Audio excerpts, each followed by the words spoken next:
So yun guys, try natin tong Sendo. Sa packaging pala niya. Yun yung kasing packaging niya. So yan, Sendo na X1. Tri-lens. Total internal reflection. May ganun pala siya. Tapos pag binuksan niyo yung box, meron siyang ano dito, wiring diagram. Pero ako hindi ko nasusundan yung wiring diagram na ito. Kasi dalawang relay yung ginagamit eh.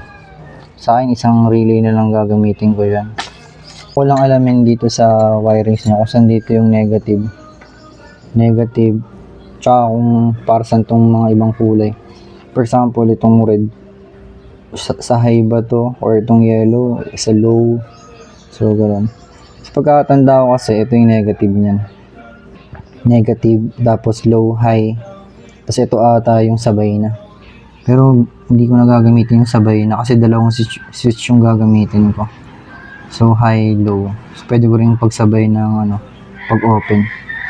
So gusto ko lang i-try kung saan saan magpo-fall yung mga kulay. Kung sa high or low. So yan pala guys, nung nalagay ko na siya, ito yung balas. Dito ko nilagay sa may handlebar sa gilid.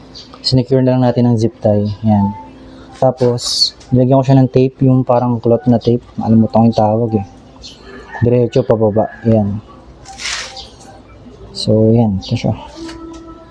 So, nilagyan ko ng tape para hindi, kung sakali lang magkaskasan yung bakal, walang problema. Bakal dun sa wire. Kasi may naman siya.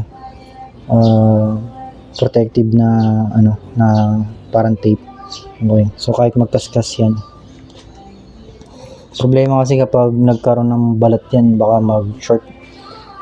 Do may may tawag dito, may fuse naman, pero mas maganda kung ma-prevent na. So dapat pag mag-install kayo yan guys, check nyo yung steering. So dapat hindi siya tatama or hindi magkakaroon ng problema sa steering. Okay. So kung mapapansin nyo, kahit steer natin ang sagad ng kaliwa, steer ng sagad ng kanan, walang problema, oh, 'di ba? Yung wire natin tuloy-tuloy pa rin. So hindi siya na-interrupt. Yeah.